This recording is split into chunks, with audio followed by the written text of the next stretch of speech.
El día de hoy nos encontramos aquí en Conversaciones en el CUSH con Esther Pineda, socióloga, magíster en estudios de la mujer, doctor y postdoctora en ciencias sociales, investigadora y escritora en los temas de derecho de las mujeres y discriminación racial.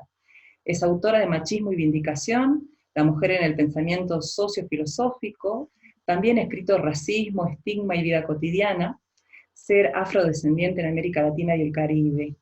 Una de sus obras, que es, si no la más conocida aquí en Argentina, Cultura Femicida, el riesgo de ser mujer en América Latina. Esta obra tiene aproximadamente una data de poco menos quizás de un año, ¿no es cierto, Esther? Bueno, acá te saludamos y nos encontramos para conversar sobre feminismos en América Latina. Adriana, muchas gracias por la invitación al programa, al espacio a discutir y a visibilizar las distintas situaciones que nos afectan como mujeres y cómo activamos por la transformación desde el feminismo. Cuando se habla de feminismo en lo particular, tiendo en primer momento a hacer referencia a feminismo en singular, partiendo de la idea de concebirlo como una teoría y una praxis para la comprensión y transformación de las distintas situaciones de desigualdad, opresión y violencia que se construyen y se realizan sobre nosotras las mujeres. Sin embargo, desde esa concepción muy general de feminismo, entiendo también que de alguna forma se articula o se expresa en una diversidad de situaciones, de experiencias de las mujeres. Parte de allí un poco la idea de hablar de feminismo, ¿no? Pero un poco rescatando que son expresiones que tiene ese feminismo en genérico, de alguna forma como se concibe, y allí como se recoge o surgen estas expresiones que de alguna forma han quedado desatendidas.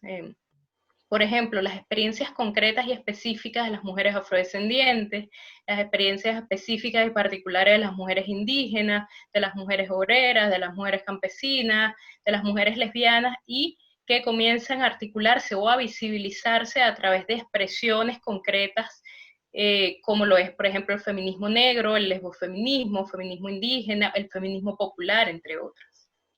En todo caso,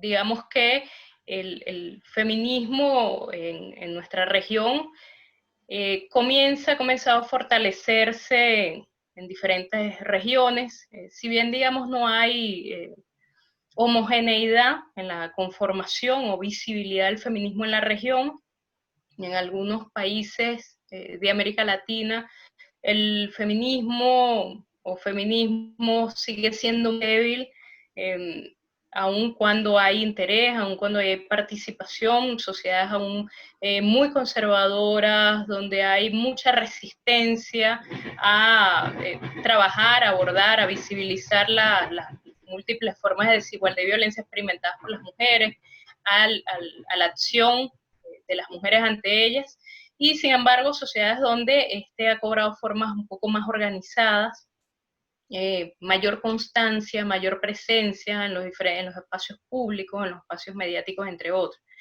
Al respecto, por ejemplo, vale la pena destacar que países como Argentina y México vienen liderando de alguna forma el movimiento feminista en América Latina, sobre todo por la masividad que ha alcanzado el movimiento en estos países, el grado de visibilidad, y que ha servido de impulso, sobre todo para movilizar, motorizar, activar también a particulares, a conformación de colectivos y también a la irrupción en el espacio público cada vez con mayor fuerza en otros países de la región. Yo creo que ha sido positivo este impacto, yo creo que ha moviliza cada vez más a las mujeres, sobre todo cada vez más de las nuevas generaciones, las chicas más jóvenes, adolescentes, a lo largo de los 20 años también, que comienzan a involucrarse cada vez más temprano en el feminismo, pero por supuesto necesitamos trabajar un poco más, ¿no?, en esas especificidades y particularidades y experiencias de las mujeres que a veces siguen quedando en los márgenes, como ya mencionaba, que son, por ejemplo, las experiencias de las mujeres afro, indígenas, obreras, lesbianas, entre otros. Cuando haces mención a estas otras y otras mujeres, se hace presente la categoría de interseccionalidad, Esther. Entonces, ¿cómo es posible, digamos, pensar un feminismo por fuera de esta categoría, ¿no es cierto? Es casi una necesidad que atraviese a nuestros y a nuestras ideas de feminismo y a nuestras praxis, no solamente, digamos, un enclave territorial, sino también poder pensarla a partir de la cuestión de raza, como decís, ¿no? De la cuestión de clase. La interseccionalidad es una categoría que fue introducida básicamente alrededor de la década de los 80 por una feminista negra, y justamente surge ante la necesidad de visibilizar, de nombrar, de exponer esas experiencias diferenciadas que no estaban siendo presentes y recogidas por el feminismo, digamos, tradicional. No me voy a referir a ninguna corriente en particular porque no es un problema de una corriente del feminismo, sino, digamos, el feminismo tradicional que conocemos, el que ha tenido más espacios, más visibilidad, más publicaciones, más divulgación.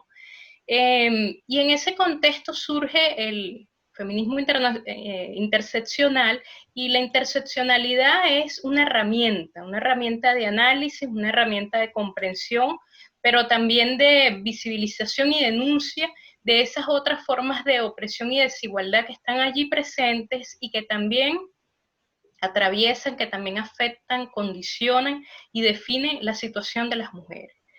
El feminismo tradicional, por decirlo así, ha estado fundamentado en la idea de que, por supuesto, el sexo ha sido el elemento principal de opresión sobre las mujeres, y además lo que de alguna forma nos articula, ¿no? Las mujeres todas somos oprimidas por nuestro sexo desde el día que nacemos y hasta el día de nuestra muerte, ¿no? Esa opresión no desaparece.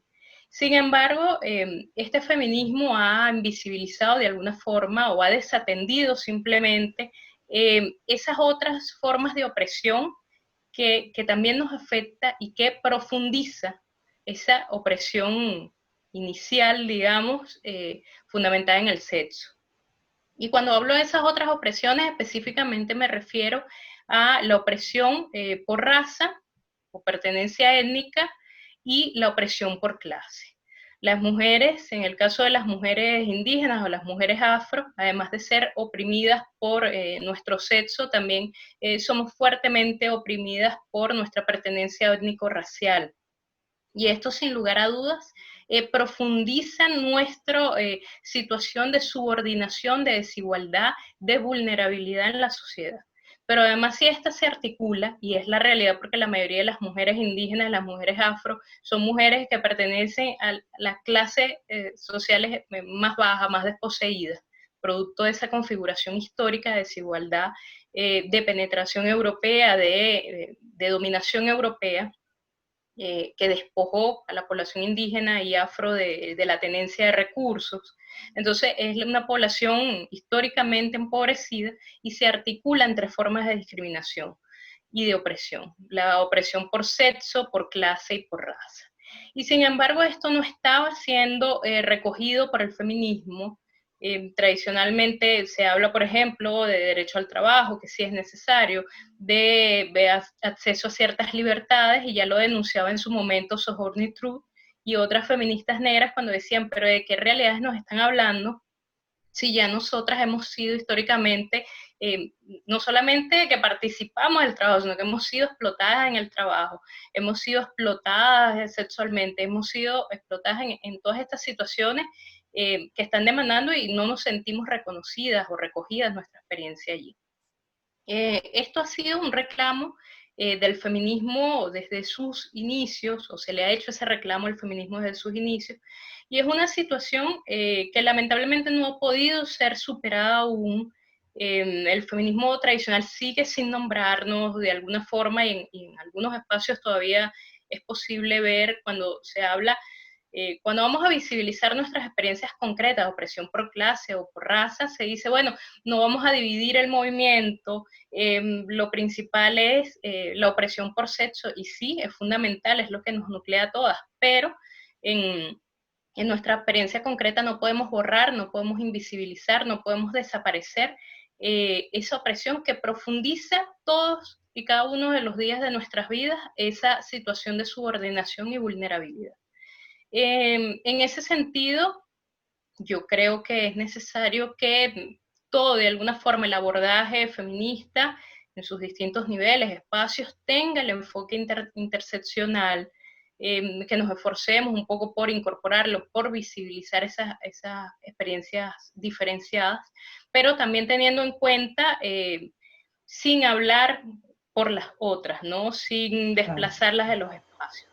Es necesario reconocer y visibilizar que hay mujeres indígenas, hay mujeres afro, hay mujeres lesbianas, hay mujeres obreras que experimentan otras formas de desigualdad, violencia, una profundización ante ellos, pero sin apropiarnos de esa experiencia concreta que están en deber y en derecho de nombrarlas cada una de quienes las viven. Claro, y esta también es una demanda que nos hacen las mujeres trans y travestis, ¿no?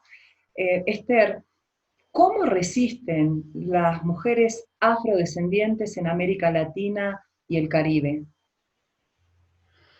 Bueno, esto es una pregunta compleja porque justamente la historia de las mujeres afro ha sido justamente eso, una historia cargada de mucha violencia, de mucha desigualdad, de mucha opresión, desde el momento en que violentamente son sacadas de África y traídas al continente americano, y que, digamos, a través de otros mecanismos y de otras formas, pero que se ha mantenido, ¿no? Esa situación de vulnerabilidad y de opresión en nuestra sociedad. Desde la instalación del colonialismo en América, las mujeres afro han sido las más explotadas y las más vulneradas.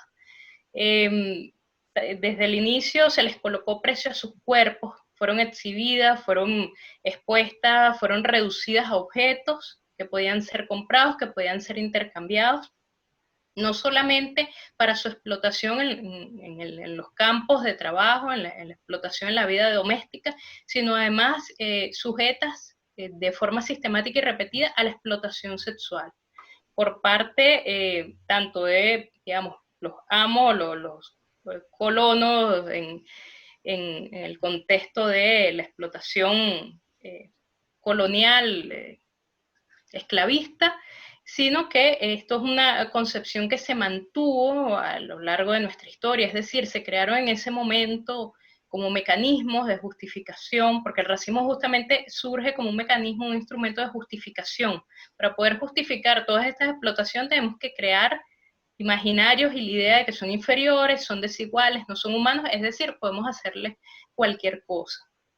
Y estas concepciones lamentablemente se han mantenido aún tras la abolición de la esclavitud, pero además sobre las mujeres se construyeron imaginarios en las que se hipersexualizaron a las mujeres negras, a las mujeres afro, en las que se le atribuyó una sexualidad promiscua, una sexualidad irresponsable, una sexualidad además como mujeres dispuestas a todo, a satisfacer a una diversa cantidad de hombres y sujetas además a cualquier tipo de práctica sexual que no era además recibida, aceptada, ¿no? Por el pensamiento de la época, sobre todo por el peso religioso sobre ellas. Y estos imaginarios han permanecido en nuestras sociedades. Las mujeres afro siguen cargando con estos imaginarios, con estos estereotipos, con estos prejuicios, y de alguna forma se refleja en los discursos y representaciones a los que aún tenemos acceso, a los que aún consumimos, sobre todo mediáticamente, de las mujeres afro. Mujeres hipersexualizadas, mujeres además empobrecidas, mujeres sujetas a las adicciones, a un comportamiento irregular, promiscuo, mujeres de alguna forma que siempre son representadas en la prostitución, por ejemplo, pero invisibilizando todos los contextos de desigualdad y violencia que la han llevado, que la han colocado allí. En la actualidad, las mujeres afro siguen permanecen en el margen de nuestras sociedades latinoamericanas, siguen siendo las mujeres dentro de la gran precariedad que experimentamos todas las mujeres por el hecho de ser mujeres, por supuesto en la región y las formas de violencia, pero en el caso concreto de las mujeres afro, hay una situación de vulnerabilidad particular que incluso se puede ubicar geográficamente en nuestras sociedades, en las periferias, en las fronteras y en los márgenes de las grandes ciudades de nuestros países. Mujeres que se encuentran en situación de mayor pobreza, mujeres que además, como ha existido una transmisión de la idea de esta sexualidad irresponsable, son mujeres que además generalmente experimentan el abandono paterno de la pareja, es decir, son mujeres que en su mayoría asumen solas la jefatura de hogares, propensas o en riesgo de embarazos adolescentes muy tempranos. Es decir, hay todo un círculo de vulnerabilidad que se profundiza, se reproduce, porque no han habido tampoco condiciones, políticas públicas capaces de mejorar o garantizar oportunidades y derechos para las mujeres afro. Bueno, Esther, vamos a hacer una pausa y acompañar estas conversaciones con un poco de música. Muchas gracias. Seguimos enseguida. Seguimos aquí entonces en Conversaciones en el CUSH y me gustaría que por favor me cuentes a qué te referís cuando hablas de una cultura femicida, ¿no? Y este riesgo de ser mujer en América Latina. Sí, la cultura femicida apunta un poco, la categoría surge ante la necesidad de visibilizar que la cultura femicida son aquellas sociedades en las que existe una estructura organizativa que de alguna forma contribuye a promover, justificar, mantener los femicidios, ¿no? En estas sociedades existe una tendencia a subvalorar a las mujeres, a considerarlas prescindibles, pero sobre todo como sustituibles, es decir, nos matan a una, no pasa nada, hay muchas otras más allí, es decir, no es algo que genere un gran impacto ni desarticule a la sociedad. En estas sociedades, que además está muy presente en todas nuestras sociedades latinoamericanas, tienen las características de una cultura femicida, porque son sociedades además en las que adicionalmente de subestimar la existencia o la figura de la mujer, hay gran permisividad a este tipo de crímenes. Es decir, con frecuencia cuando ocurren femicidios se les justifica, se consideran que es algo normal, pero también existe una tendencia predominante a responsabilizar a las mujeres por estas formas de violencia y vulneración de sus derechos que son cometidas contra ellas. En este contexto también es importante señalar que la cultura femicida es también esas sociedades donde se legitima, se normaliza constantemente estos crímenes a través de las diferentes narrativas culturales. Por ejemplo, a través del cine, a través de las telenovelas, a través de las series, es decir, gran parte de los productos mediáticos que consumimos están atravesados o el hilo narrativo o la trama fundamental parte de la ocurrencia de un femicidio. La música también es impresionante cómo la música está concebida y está tan naturalizado los femicidios allí. Canciones donde, por ejemplo, estos hombres, quienes las cantan, quienes las escriben, hablan de asesinar a sus parejas, justifican, dicen, bueno, la maté por esto y no me arrepiento, lo volvería a hacer, si no me detienen voy a asesinarla, te lo mereces, te voy a castigar. Es decir, hay mucha aceptación a eso. Y la afirmación de que hay aceptación hacia ello está demostrado en el hecho de que no hay repudio hacia estos contenidos, de que estas canciones además muchas de ellas han sido muy famosas, siguen siendo escuchadas, bailadas, narradas por muchísimos de hombres y mujeres en nuestras sociedades. Productos mediáticos que siguen siendo divulgados reproducidos y consumidos masivamente, pero además está presente en el teatro, está presente en la ópera, está presente, es decir, en la publicidad aparece de forma recurrente la imagen de una mujer asesinada para vender cualquier producto, cosas que ni siquiera tienen que ver en lo absoluto con esto. Y una cultura femicida es también aquella donde no hay una crítica social, donde no hay un cuestionamiento a este tipo ni de narrativas ni de crímenes. En nuestras sociedades latinoamericanas está muy presente estos imaginarios y por eso se han concebido y organizado como sociedades significativamente peligrosas para nosotras las mujeres, porque constantemente en todos nuestros países creo que no hay un solo día donde las mujeres no estén siendo asesinadas. Pero además se puede hablar de que son sociedades con una cultura femicida, porque estos delitos son poco o son los que menos son perseguidos y sancionados. Existe mayor persecución a los delitos cometidos contra la propiedad o aquellos cometidos contra la vida de los hombres que hacia aquellos dirigidos hacia las mujeres. Alrededor de un 20% apenas de los femicidios han sido cometidos en la región, según la información disponible en algunas estadísticas oficiales que he podido trabajar y recoger para el libro, para esa investigación. Apenas un 20% de los femicidios han sido condenados, por ejemplo. Existe mucha laxitud al momento de perseguir estos crímenes, muchísimos casos donde han pasado 5 o 10 años y las familias de las víctimas no cuentan con justicia aún, donde las familias son revictimizadas de forma constante, donde, por ejemplo, en la mayoría de nuestros países ya han sido tipificados el delito como femicidio o feminicidio, y sin embargo en muchos casos no se aplica por parte de los operadores de justicia la calificación que corresponde, y esto tiene que ver también mucho con la empatía patriarcal. Entonces, de alguna forma, se le aplica la calificación de homicidio, por ejemplo, y esto le permite a los femicidas acceder a beneficios procesales, salir antes de prisión, en algunos casos son liberados poco tiempo después de la condena, en algunos casos son exonerados. Hay evidencia también de producto de la desprotección por parte de los órganos de justicia, que femicidas que son liberados luego han reincidido, han asesinado a otras mujeres. Es decir, hay todo un escenario de desprotección de las mujeres en las sociedades latinoamericanas. Todas estamos en riesgo y yo creo no es con la idea de ser alarmista, pero sí de tomar conciencia ante esta problemática.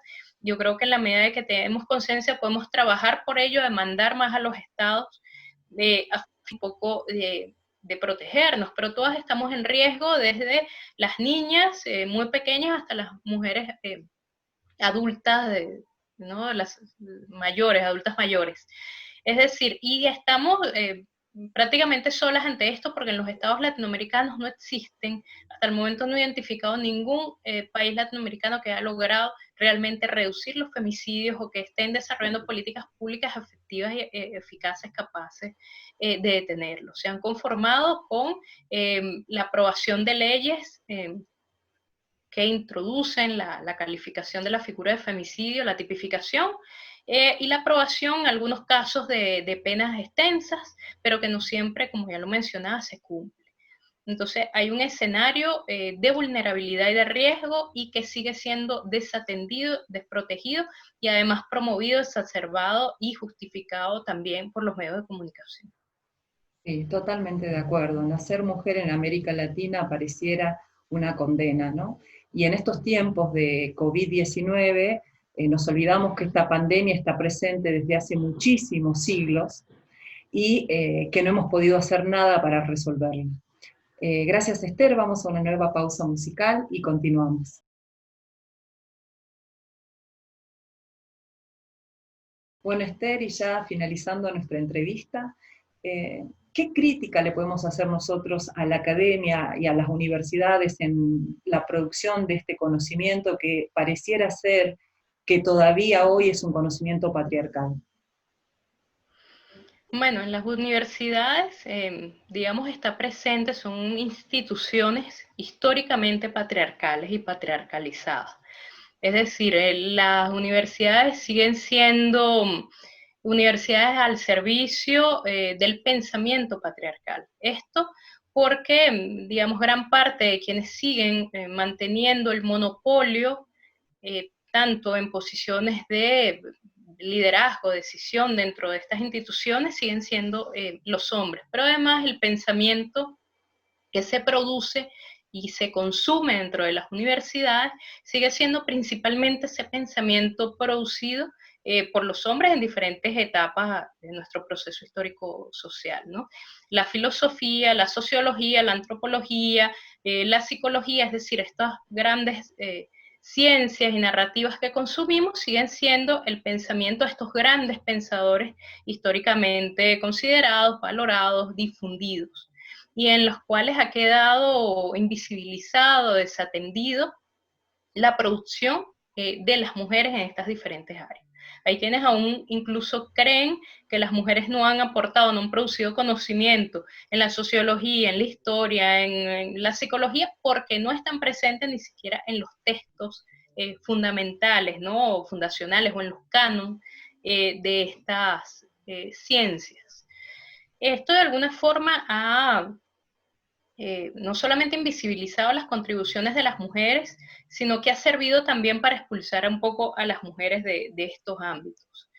Pero también es importante mencionar que aún en la actualidad, si bien las mujeres cada vez más se han incorporado al ámbito universitario, tanto como estudiantes, como docentes y como investigadoras, también es cierto que, bueno, las mujeres se siguen enfrentando al techo de cristal, a las limitaciones al ascenso dentro de las universidades, pero también a una desestimación de sus aportes, sobre todo, de sus aportes en general, pero también y con énfasis cuando se trata de sus aportes en el campo de la situación de y los derechos de las mujeres.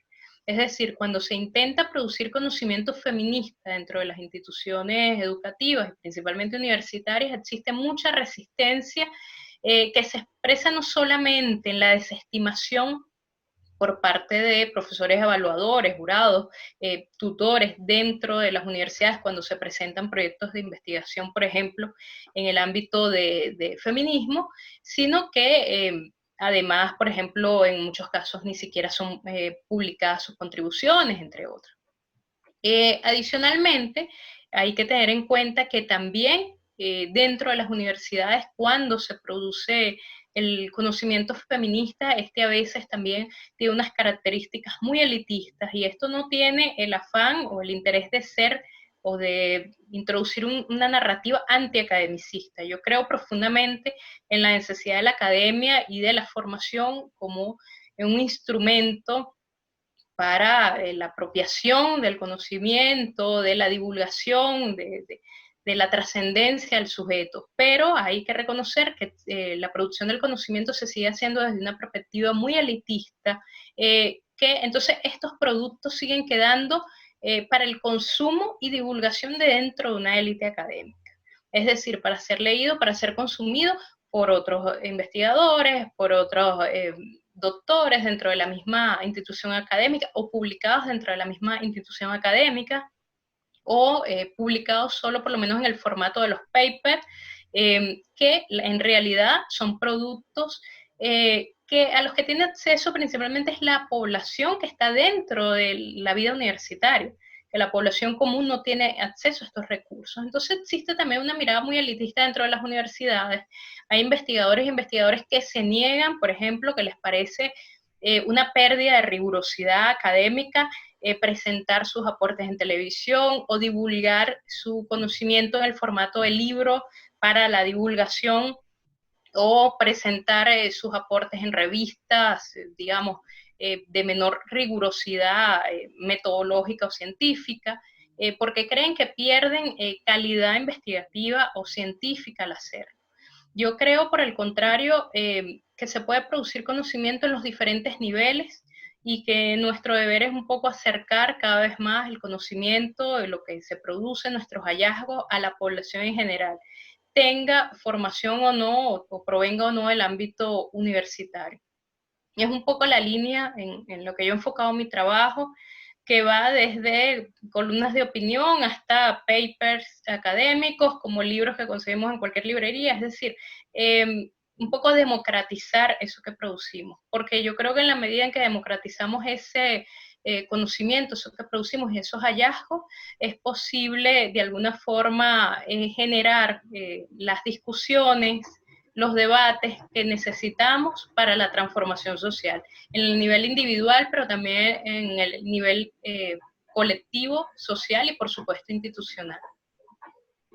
Muchísimas gracias, Esther. Te saludamos entonces desde la Universidad Nacional de Jujuy. Agradecemos por esta entrevista. Te invitamos para volver a tener otro encuentro en Conversaciones en el CUSH. Y bueno, decirte que para nosotros sos una reconocida intelectual, feminista, socióloga venezolana, que te leemos y que tenemos muchísimas ganas de volver a compartir con vos otros espacios. Bueno, gracias a ustedes por la invitación. Siempre a disposición. Muchas gracias.